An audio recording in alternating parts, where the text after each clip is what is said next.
Hello, welcome to episode 66 of Anime Territory. I'm your host this week, Johnny Rahal. With me, as always, is my co-host, Benjamin Shaving. Okay. That one was just kind of dumb. Yeah, I know. I said you wouldn't like it. It's dumb. I couldn't think of anything better. I was expecting something more insulting. Well, I was leaning towards Benjamin, I want to kill you, Shaving. I think that'd be a better nickname. Yeah, but I don't want to kill you. Oh, I thought that'd be more like, I want to kill you. No. Okay. No. Anyways. So this week, we're talking the first two movies, of The Garden of Sinners, which I've always just called Garden of Sinners, but there is a "the" there. The Garden of Sinners. Yes. Yes. I think the Japanese name is Kara no Kyokai, which is something about boundaries. It translates literally to something boundaries. It's not like Beyond the Boundary. No, that's something else. Yeah, Beyond the Boundary is Kyokai no Kanata. But Kyokai is boundary. Gotcha. Yeah, look it up. In fact, I will. I have my computer right here. Are we calling this Garden of September or September of Sinners? Autumn of Sinners? Autumn of Sinners. Oh, yeah, because it's going to be more than September. Yeah, I mean, this is definitely the September of Sinners. Okay. In the Autumn of Sinners. So we're doing Autumn of Sinners. Yes. Autumn of Sinners. Autumn of Garden of Sinners. Yes. I mean, maybe not the whole autumn, but a good chunk of autumn and a little bit of summer of Sinners. Gotcha. Boundary of Emptiness is emptiness. The exact translation of Kara no Kyokai. Interesting. Which has some theme, like that ties into some themes later on that I don't really want to get to. Okay. Yeah, let's So get into this. Today we're talking about Overlooking View and A Study in Murder Part 1. Okay. Next episode we'll be talking about Remaining Sense of Pain and Hollow Shrine. And then either Paradox Spiral will be by itself or it will be with Oblivion Recording. Or we'll do Oblivion Recording with A Study in Murder Part 2. And then I don't know if we'll talk about it on the show. We probably will, just to make things easier for us recording-wise, since we're watching it anyway. But we will watch Future Gospel, which is split into Mobius Ring and Mobius Link. So that is the order that we'll be watching this in, which is release order. There is a little bit of confusion as to how to watch this, because there's... I guess we're also going to be watching Epilogue, which is like 20-minute epilogue after A Study in Murder Part 2, which I forgot about until just now.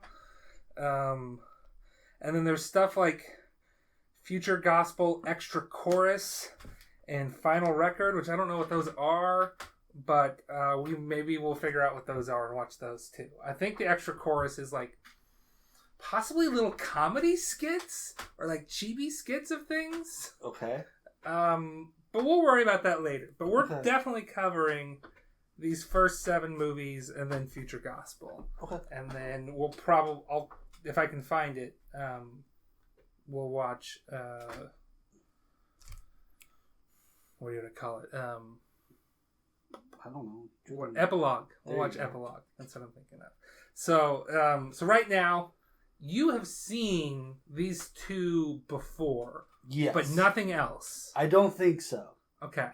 I think that's where... This is a show where you're always wanting me, like, trying to get me to watch it all. And we watch the first 2 episodes, and we just don't do anything else. Okay, so question for you right now. Yeah. After watching these 2 episodes again right now, like, how excited are you to watch the next couple of episodes? Yeah, it's looking at an 8. I'm excited. Okay. Again, they're really good at teasing those next episodes. You said that to me in person, not recorded. So for the first time recorded, they're really good about teasing the next episodes. Okay. So we're going to kind of go with... I like that what we're starting with, you have no future knowledge, whereas I have a bunch of future knowledge. Yes. Because then I can sort of like ask you your opinions on, like, okay, where do you think this is going? What do you think? I have no idea. What do you think this show is going to be like moving forward? What are your thoughts? And then I can just sit back and go, yes, interesting. Because, see, my answer would be, I'm just going to sit back. I'm not thinking. I'm just... vibing? Just vibing. Yeah. Just looking at Wikipedia, they reference somebody's review of this movie and their review of Overlooking View, and he's like, there's no way to understand it. Yes. As it is. But it does a great job of setting up atmosphere. That's like episode 1 is just like, I don't know what half of this is about or what's happening, but I like it. Yes.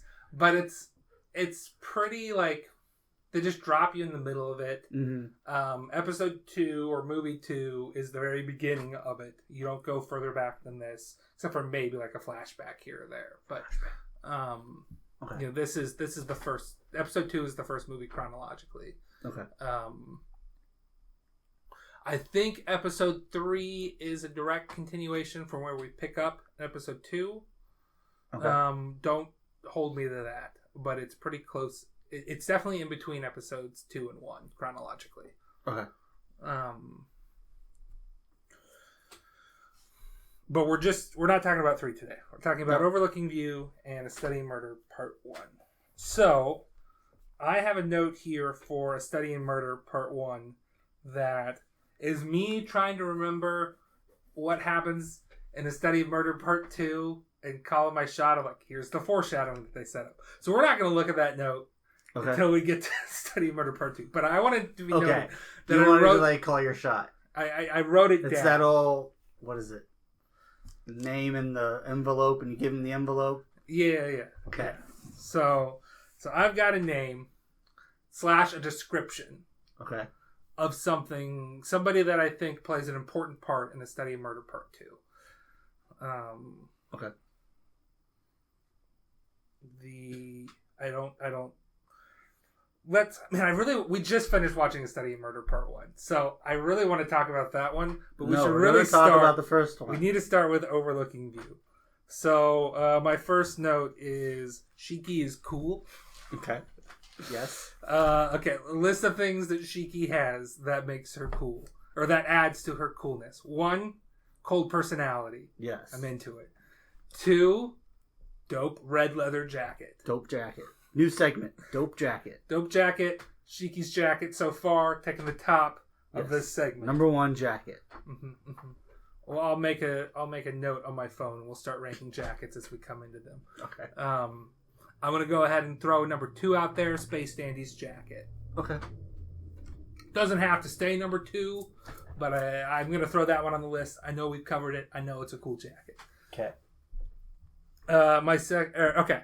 Sorry. So that's 2 things she's got that makes her cool. Cold personality, dope jacket. Number 3, fake puppet biomechanical arm. Oh yeah, you're into that. It's just cool. Okay. I don't know. I don't want to know if I'm into it, but it's cool. Okay. You can't deny that it's cool. No, it is really cool. Okay. That fight scene where she like stabs him, I'm like, wait, what? It took me a while to realize it was a fake arm. Yeah. Number 3, actually 4. I don't know why I'm losing count here. It's a little late. Number 4, a knife. She has a knife. Yeah. It is a cool knife. Yeah. Number 5, which we have not gotten into what these are, but weird eyes. Yes.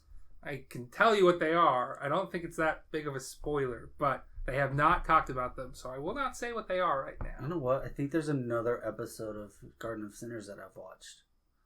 I don't know which episode it was, though. Okay. Well, if it makes you feel better, I think I walked in on our mutual friend that also likes this show. I don't want to say his name because he's not been on the show. Who I think it is? I mean, it's a person I... Okay. Yeah. A person I hung out with a lot in college and lived with several years. Yes. Okay, we're good. think I like saw like half of episode like 7, like the last half of episode 7 before I saw anything else of this show. So I'm like, interesting. This is a vibe. I'm here for it. I saw the episode where they describe her eyes, what they do.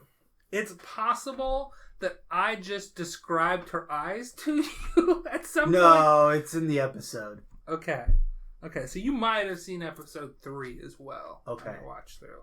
Because I think they describe it. Because I don't think she has the eyes in episode 2. She most certainly has them in episode 1. Yeah. I don't think she has them. So I think... It's like a parking lot.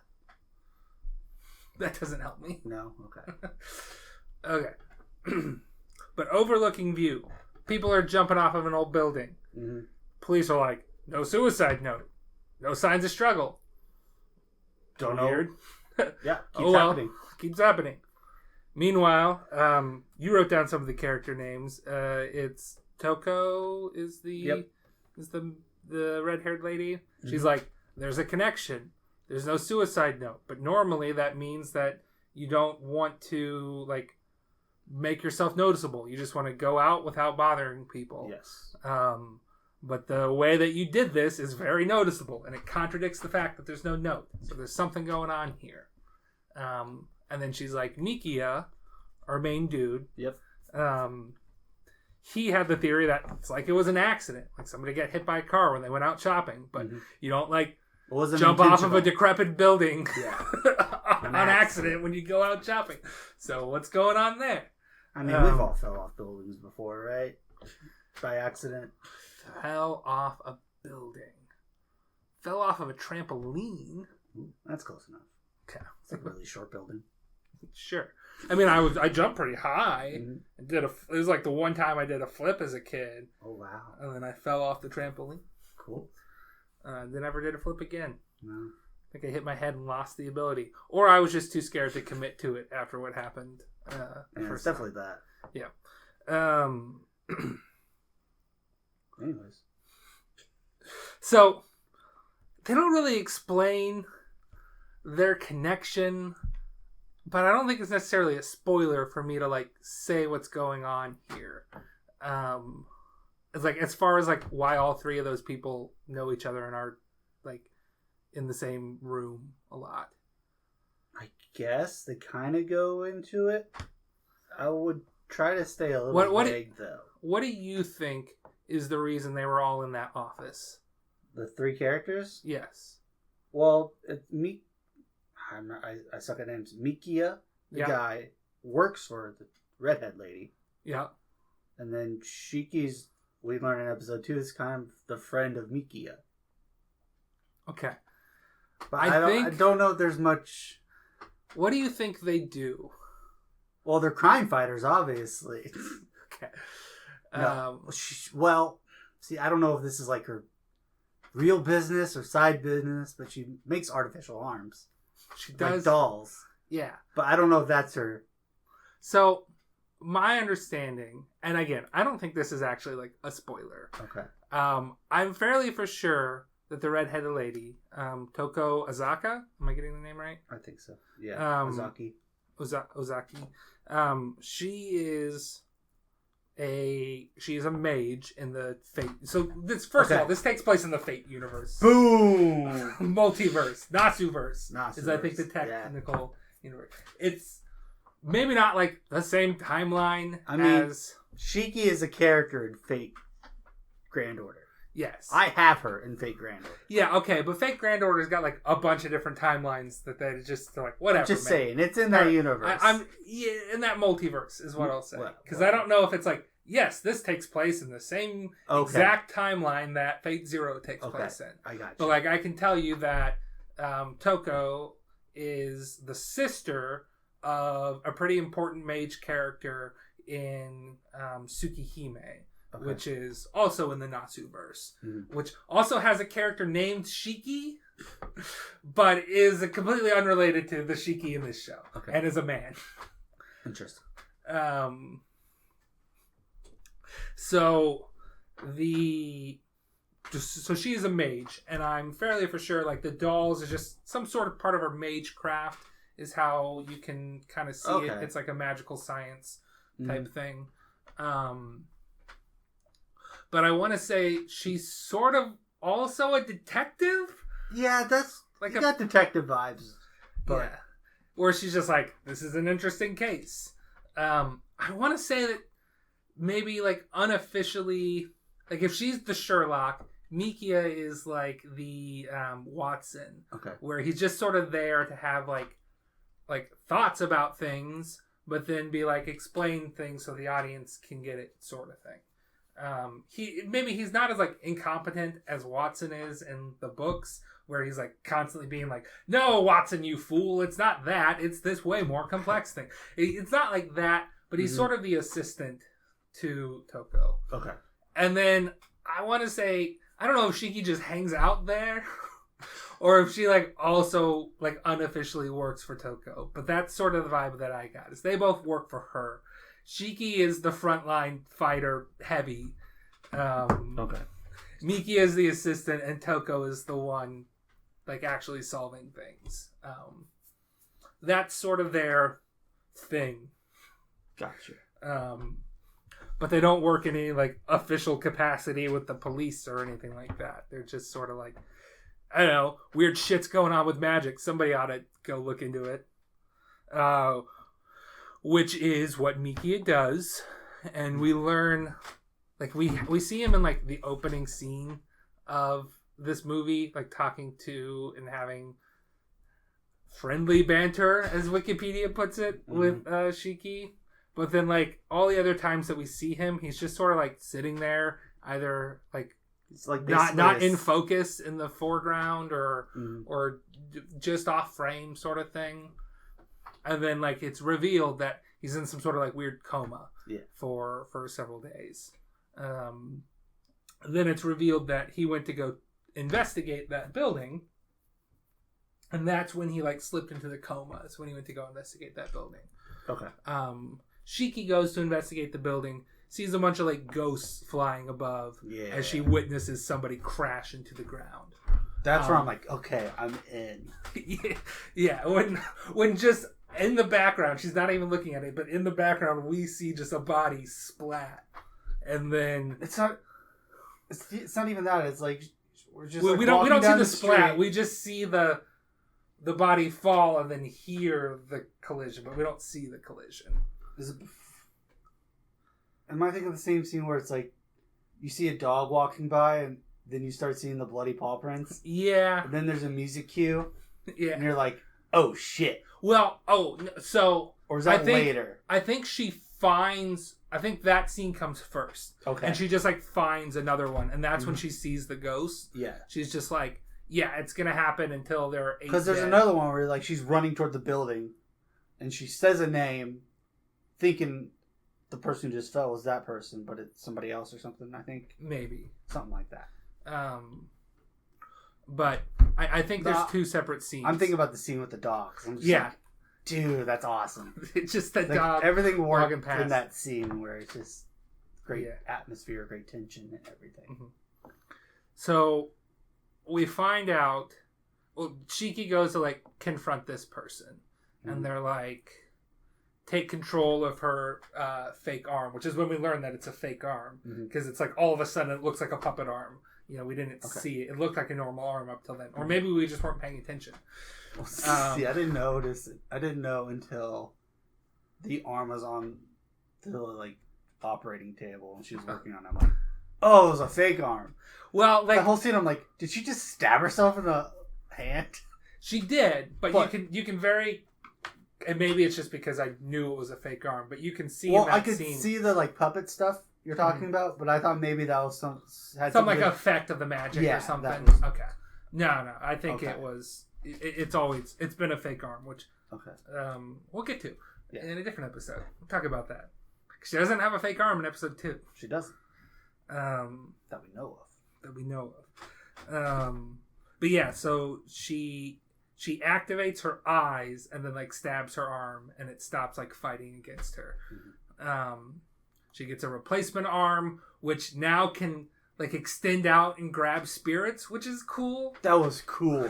It's not explained, but all of a one sudden, of my notes is just the fight scenes are awesome in this. Yes, we should note it's animated by Ufotable, which this is sort of like their calling card. Like, yeah, we're good at animation. You don't get really any fight scenes in episode 2, which is why I don't like it as much.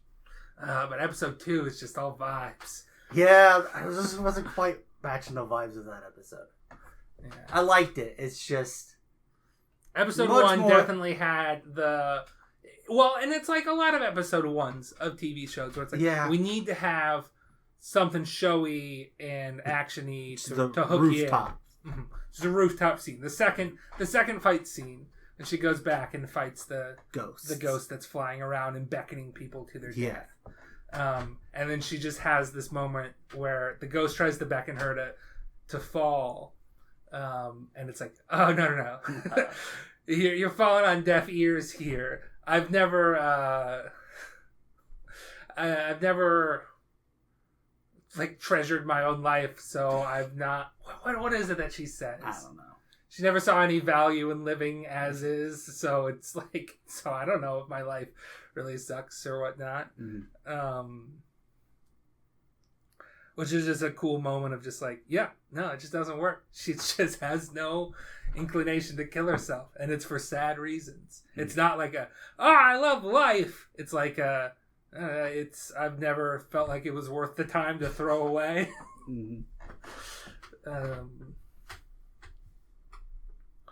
Then so she kills all of the like ghosts that were flying around, which were sort of the spirits of the girls before they jumped off the roof, and then also after they jumped, like they were there before all of them died. That's where you're just like, whatever. So what had really been happening, and this is when, so after Shiki kills all the ghosts, because she can kill ghosts. Yes. Just awesome. We'll talk about that. Number 6. She can kill ghosts. May or may not have something to do with the cool eyes. Okay. Go for it. So we'll just talk about that in a moment. Not in a moment, in like about 2 weeks. Okay. 2 weeks for the people listening. All 3 of them. Okay. This girl wakes up, the last ghost to die, the main ghost, wakes up in a hospital. Turns out it wasn't a ghost. It was a girl like astral projecting with like some sort of spirit body that somebody had given to her. Story hook right there. We don't know who gave her that body. But she's been hospitalized for several years. So the ghost was the body she was given control of? I believe so, yes. Okay.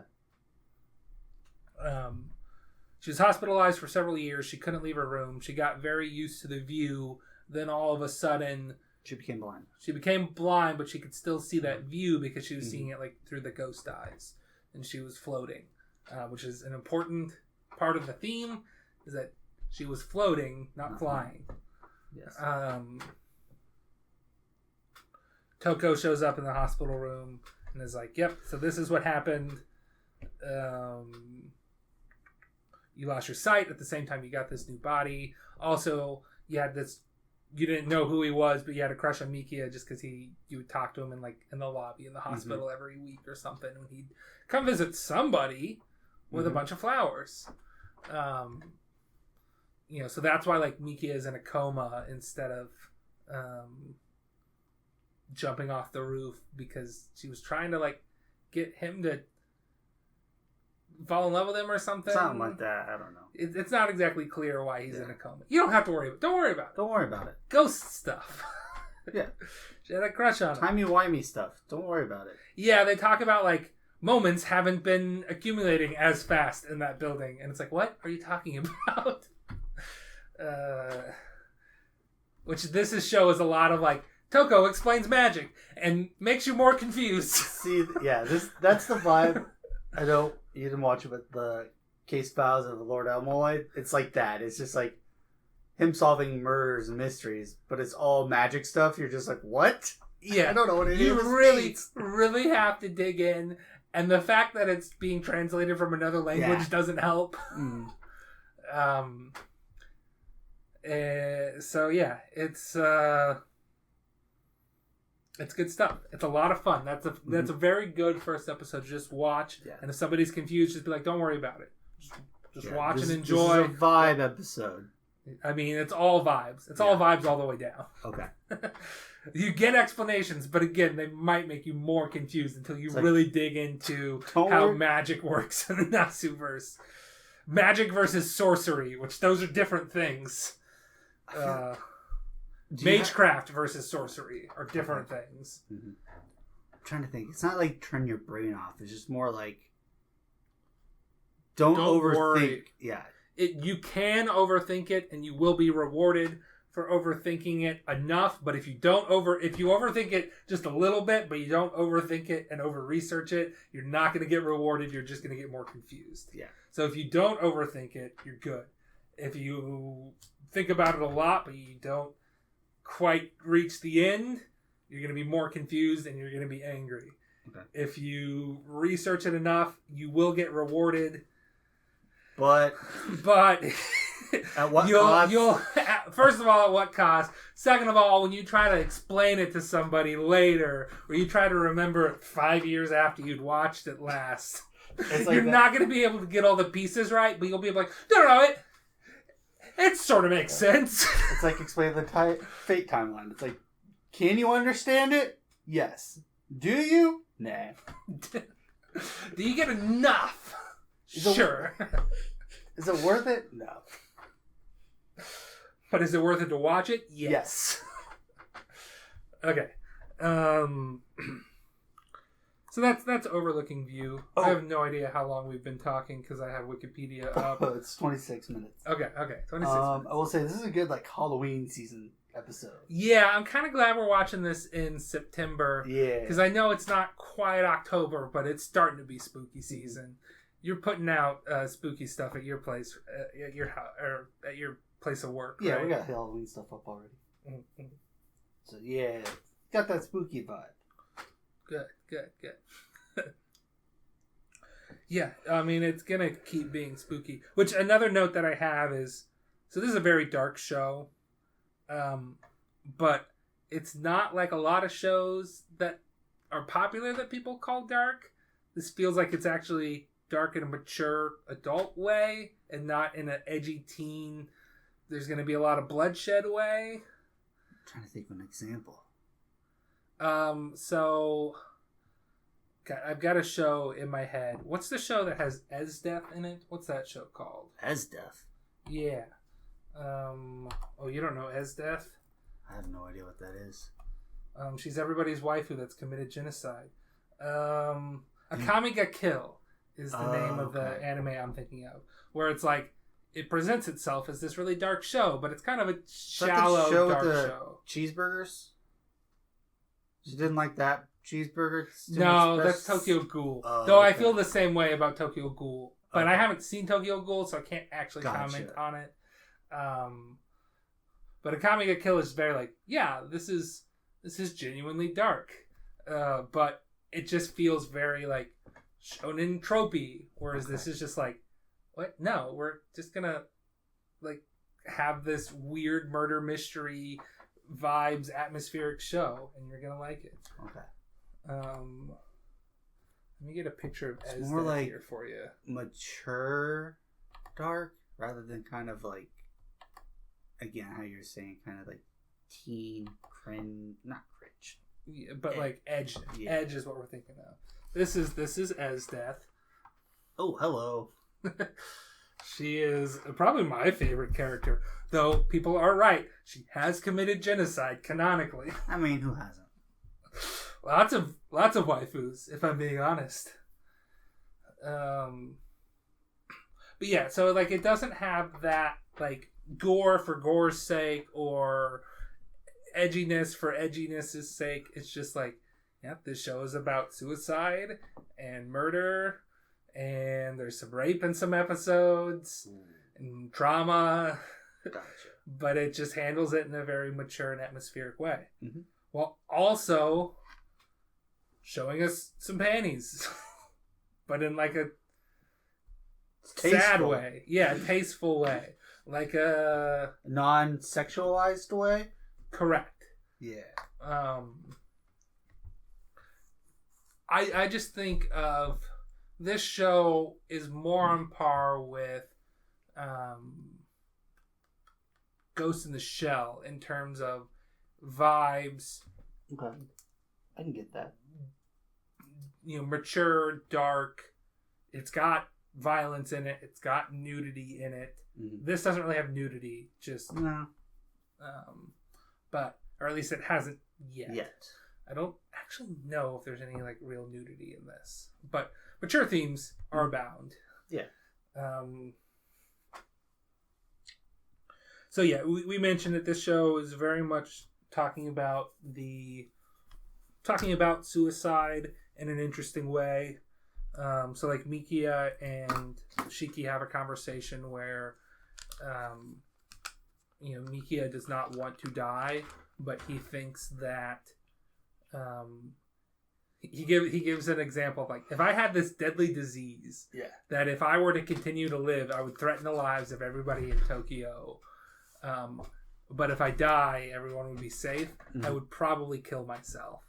But not because I'm being a hero and I'm doing it altruistically. It is because I'm a coward. I am a coward. And I don't want people to hate me. First of all, I don't want people to hate me. Second of all, I don't want to have everybody as my enemy. Is more like I would be the enemy of everybody, and that would be a very, very courageous thing to do. It's like if he got bit by a zombie, he would tell people if he got bit by a zombie. Yeah, he'd be the big guy like, all right, shoot me in the head. I got bit, boys. I'm not going to hide my bite. Like, you got to get rid of me before it goes. Uh-huh. Which, again, is selfless, but that's not how he views himself. He doesn't view himself as the selfless hero. He views himself as like, that would be a very hard life, and I don't think I could live it. Yes. That is being courageous every moment of my life. Whereas committing suicide is, like you're jumping off a building or whatnot, is a one act of courageousness and is far easier than a life full of it. Which is an interesting take on suicide. It's not like condoning it, and it's not condemning it. It's just like, I can understand it. Mm-hmm. I get where people are coming from when I expand it out to this very dramatic, exaggerated scenario.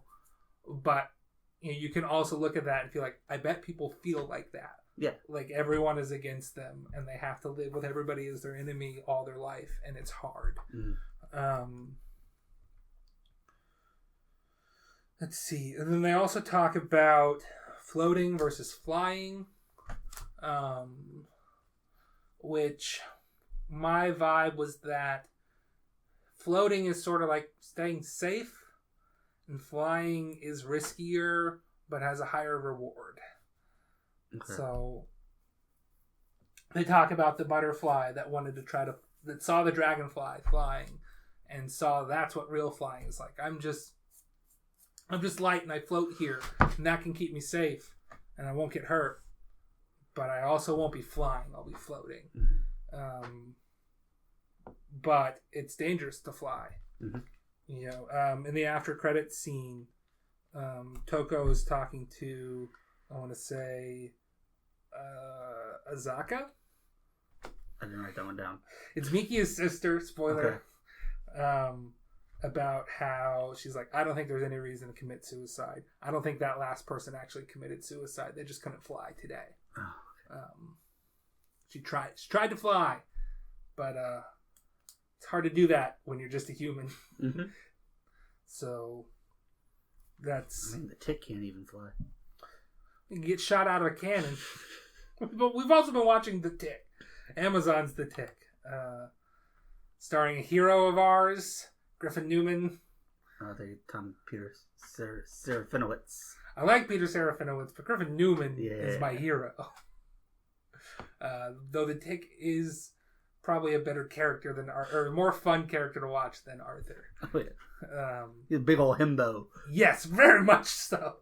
The Tick is the definition of it. He's in the, when you look up himbo in the dictionary, it's a picture of him hugging Launchpad. Yeah, Launchpad McQuack. Yes, correct. Sorry, setting the Tick aside. Sorry, that was my bad. You haven't even met John Hodgman's character. Is he just season 2? He might just be season 2. I don't know. I haven't seen The Tick, so I'm watching it. Okay. So now let's move on to talking about going back in time. Going back in time. We both went there. You just went quieter. I committed a little bit more. Did I write that band name down? Go back. Huey Lewis in the News? No. One of my band names was Flashback to the Future. I mean, if you remember it, why are you looking to see if you wrote it down? Because I think it wasn't for a band name. That was something else. It was for the what is that movie or show called? Guy goes back in time, art student, or he goes to art school. Oh, I know what you're talking about. Remake Our Life? Remake Our Life, yeah. That's how I described that show, as Flashback to the future. Something like that. That happens. Okay. Sorry, go ahead. We're now talking about A Study in Murder, Part 1. So I should note, Overlooking View took place end of August, beginning of September of 1998.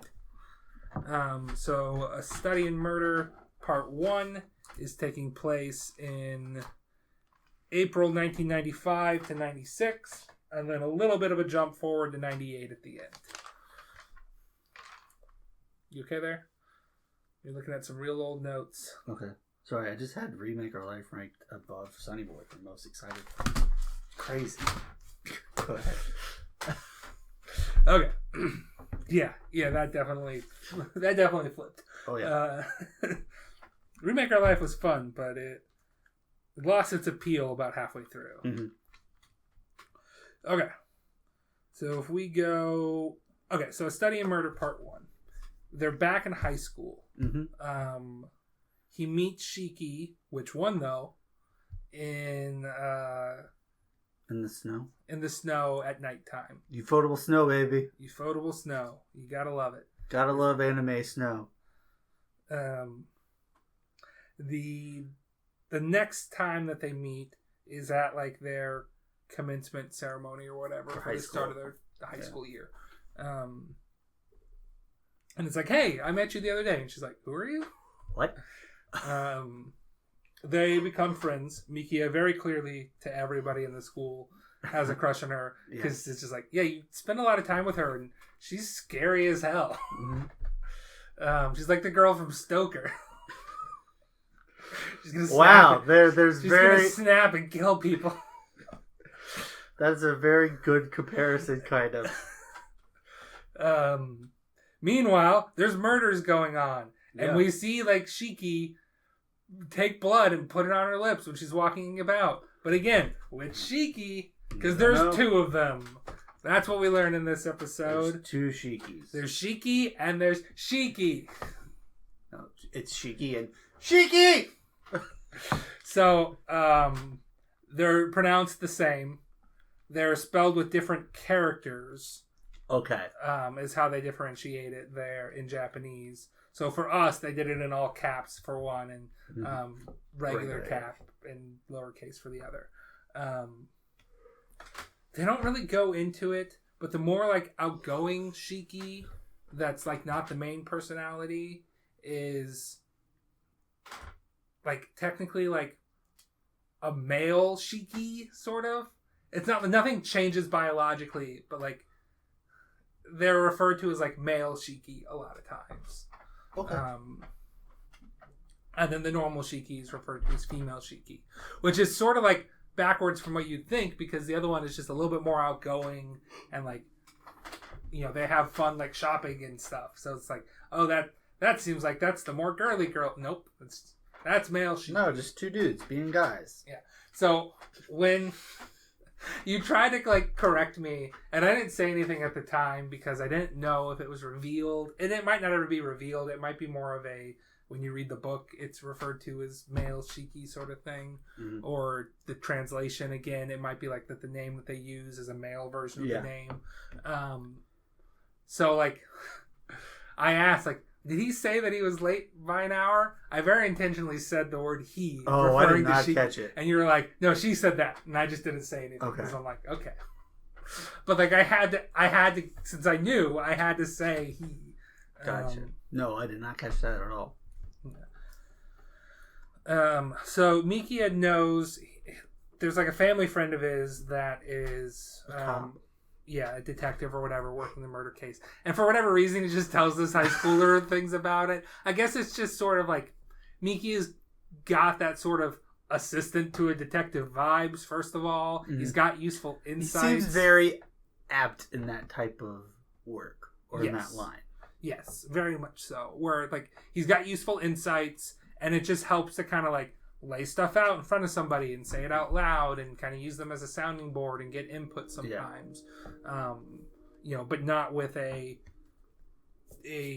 colleague or whatever where you're sort of like trying to one up each other sometimes. You want a different set of eyes, basically. Yes. Or a different way of thinking of the same thing instead of the typical cop procedure thing. Mm-hmm. So he starts like telling Shiki about like, oh yeah, there are all these gruesome murder details, and like it starts becoming apparent that like maybe Shiki is involved in this. He saw a wound on her arm, and then the detective is like, yeah, we saw like flesh underneath the fingernails, so it's quite possible that somebody was the like murderer has a significant gash in the below the elbow. Yeah, or right above the elbow, or whatever. It would be below. This would be below. Yeah. And also we found this pin that is like your school logo or whatever near one of the bodies, and Shiki's like, "No, you didn't." Fuck. Mikia is like, fuck. I gotta go. No reason. I gotta go see a friend of mine from my school. Don't worry about it. Well, yeah, so first and foremost, I think he learns about the pen first, and then at that point, he's not really, like, all that concerned about it. Mm-hmm. And then another time that he comes over, he learns about the injury and remembers Shiki's injury. And meanwhile, male Shiki is met up with him, and it's like, hey, quit getting close to female Shiki, because... I'm like the opposite of Shiki, and I like to murder. All I know is murder because Shiki is constantly murdering me, and like having control, and she doesn't like anything that brings me out. She's where she sends her repressed thoughts. So anybody that brings me out, and I like you, like she says that, like my personality likes you, which brings me out, which Shiki does not like. And she is very used to getting rid of things that brings her out, avoiding things that brings out, me, male Shiki. So, stay away, or she'll try to kill you to continue to kill me. Meanwhile, he's not deterred. No. And she's like, come on, dude. He's like, nope. Quit hanging out with me or I will kill you. And he's like, nope, I like it. He's basically like, he tells her at some point, he's like, I decided to believe you're not the killer because I like you and I don't think you could do it. I've decided, I don't have any basis for this, but I've decided to believe in you. I don't think you are a person that could be doing these heinous crimes, despite the evidence to the contrary. Because, he basically witnessed one. He saw her covered in blood next to a body that was freshly spewing blood, and there's nobody else around. And she's basically saying, like, yeah, I'm the killer. And he's like, nah, I'm going to keep watch, but you're not the killer. And we're kind of jumbling things up here as far as, like, when these conversations happen, but all these conversations happen. Eventually, she's like, hey, are you going to be there tonight? And he's like, yeah. And then as he's watching her room, she comes out with a knife and cuts his arm up and starts like chasing him, tackles him down. She's got a knife to his throat. Yeah. And is like, she's crying too. And he's like, are you trying to say something? And he's saying, like, I don't want to die. And she says, I want to kill you. And then smiles. And then we fade to black and we hear a car screech. And then it's like, she's been in the hospital for 2 years. I visit her every week. I don't believe that she's the killer. And here's my pseudo reason why. Because she has been killing her other half this whole time.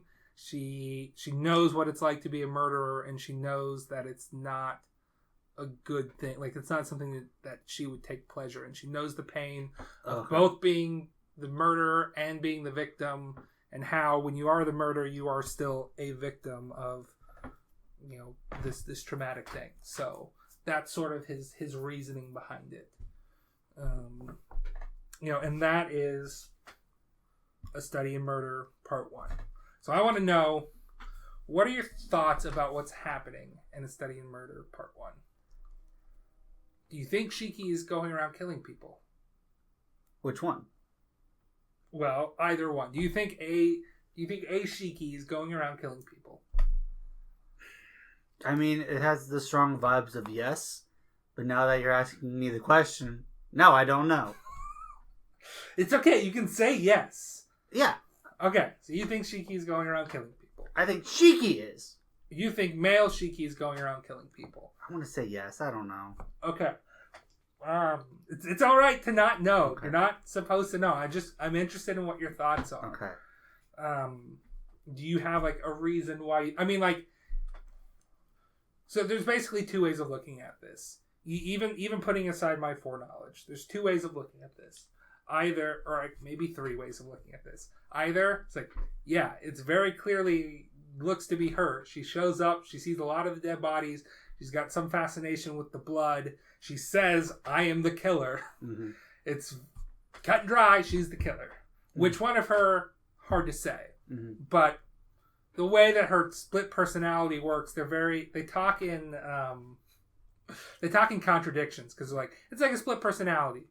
But we're not two different people. We're the same people. Mm-hmm. But we have all these differences. I'm this half. It's like, so we're the same person. But I'm different. Mm-hmm. And she kills me. And I'm the one who kills. I kill everything. Because all I know is murder. Mm-hmm. And it's like, okay. Contradictions. That's fate for you. I don't know what to tell you. Yeah. That's how it works. So that's one way of looking at it. Okay. And that's a very fine way to look at it. That's very clearly how it's presenting this movie to you. Mm-hmm. A second way, which I think is a very viable way to look at it, is that it's all a clever misdirect.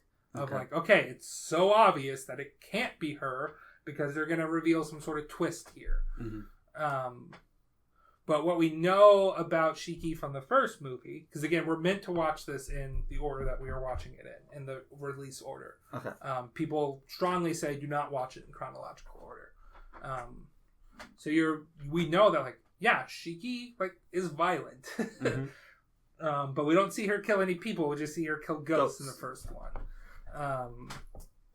So like we know that, so it could just be very much like, okay, maybe it is Shiki, and it's, you know, which Shiki is it, and that's the mystery we're supposed to be solving, or maybe it's all a distraction from what's really going on.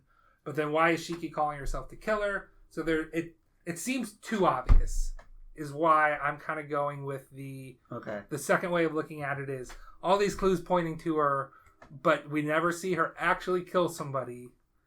Is very like, could just be mm-hmm. What else is going on here? What am I missing? What clues can I put together? It's going to be like Moon Knight. You think there's a third personality? There could be a third Shiki. Okay. I want you to write that down. Third Shiki. You want a pencil? You got a pencil right next to you. Okay. And then the third way of looking at it is that they want me to think it's a clever misdirect, and really it is Shiki killing everybody. That's how they do it a lot. It's like, is it this or is it a misdirect? Turns out it was a misdirect. It turns out we were misdirecting you on purpose. It was this obvious thing all along. I don't know. That's the third way of looking at it. Okay. I'm not going to say anything else, but I want you to think of those three things moving forward. Because I don't think we're going to get a clear-cut answer until episode 7. Okay. I'm not 100% on that, but I'm fairly for sure we go back to Adventures in 1998 that don't tie into. I'm fine with. Yeah. I like that one. But like I feel like we don't pick up with that mystery until obviously A Study in Murder Part 2, which is the very end. So that's the first 2 episodes. We're at about 50 minutes here. Okay. Just about the length of an episode on average. They have wildly different times here. Some of them, the longest one is 121 minutes. The shortest one is like 45 minutes. These 2 were about 50 minutes. Yeah, total. And 60 minutes. Roughly. Which is good. I think it's a good length of episode/movie. Yeah. Because like a normal anime episode of like 23 minutes, it would have been a slog to watch everything that we did today. It would have been, 4 or 5 episodes? I don't think we would have gotten that done. No. Like to get to that same amount of material in a typical anime format would have been rough going. We would have given up like partway through movie 2, I think. It's just weird to think about if they were to divide it as a regular episode. Yeah. Like we wouldn't finish the second arc for sure. I think would be off then. Yeah, it'd be too slow. Yeah, very much so. Because you need to be a little slow for an atmospheric, but it's not so long that you're just like, okay, I don't want to watch this. This is going to be 2 hours for each movie. You know, like when we're watching movies to keep up with our favorite podcast, Blank Check, I'm just like, sometimes I just dread it. I'm like, yeah, I know I'm gonna like Decision to Leave, but it's like 2 hours, 2.5 hours. I gotta like commit that much time of my evening to this. Whereas this one was like, okay, we were like, we're just gonna watch 1 episode. Yeah. And then we're like, I mean, we got time. We can watch another episode. It's only like 8 o'clock. Yeah. Next one's only an hour. We can do that. I can do an hour here. So we'll talk about them more. So you're ranking these about an 8. I'd probably go about the same. Maybe go 9. But I gotta keep I think I'd go like 9 for the whole series because I think it's just okay. I like to give 9s to shows that I think that most people should like give a chance and watch. Okay. I don't think this show is for most people. But I want most people to like this show. I think it is a very good piece of art all the way through. This is not for everybody. Very much so. I really like it. Yeah. This is something like, no, you need to watch. Like, I think an 8 is great. 8 is great. 8 is great. And, like, I will recommend an 8 to people that I know, like, okay, you will like this type of show. It's a great this type of show. Whereas this one is like, I'd recommend this to people that like don't normally dip into this, and I'm gonna force you to watch it at some point, which is what this is. It's me being like, okay, let's just do it. 10 years? You finally got me to watch it all. Has it been 10 years? When did I watch it in college? I didn't watch it when I was 18 or 19. So less than 10 years. Yeah, it's been like 6-7 years, maybe. Okay. Maybe 8. 9 at the very most. Okay. So, and I had tried to get you to watch it before. It's just we weren't living together. We didn't have a podcast then, so we didn't have like this. Like, okay, it's convenient for me and it's convenient for you because we're both home. You know, where it's like if we weren't living together, it would be like, okay, do you want to hang out tonight? Sure. Even though we just hung out last night, you know, like we wouldn't be able to do this podcast if we lived separately. Because we wouldn't hang out as much. Because we're not going to go hang out for like 2 hours after you get off work some night. You know, you're just going to do your own thing there. Do you want to do dibs count? Yeah. So you have dibs on Shiki. I have dibs on Shiki. And I also have dibs on Mikia's little sister, which if I remember correctly, she is a high schooler, but also this takes place in 1998. So okay, whatever. Okay. So she's like 50 now. 40, something like that. And then you have I have dibs on Toko as well. So, but you really sniped that first dibs. I was still like getting sending the video to full screen on the computer and moving the mouse out of the way, and you're like, well, oh, dibs. And I'm like, I wasn't the movie thinking was playing. There was no credits. So I'm just like, it's been 5 seconds. The movie's been playing. Dibs. Yeah, I know. It's just like damn, man, I didn't even get to sit down. All right. Is there anything else? I think that's it. Yeah, that's it. We'll be back next fortnight for Remaining Sense of Pain and Hollow Shrine. Okay. You are now leaving. I guess I should plug. Just go ahead. We're on X. Find us where podcasts are. We're on X is at anime_territory. Also known as Twitter. Yeah. I still think of it as Twitter in my heart. It's called Twitter. I haven't been on it as much recently too, because I'm like, I don't know. I don't need to go on there. I'll just go to Reddit instead. We are anywhere you find podcasts, and we're on YouTube as Anime Territory. Look for a picture of a cityscape. That's us. Mm-hmm. Sometimes we stream twitch.tv/DominiCGoku. It's been a while. Just because I have been playing more video games, but I've been playing them privately. And that way I can listen to podcasts while playing them. Mm-hmm. You are now leaving the Anime Territory. Goodbye.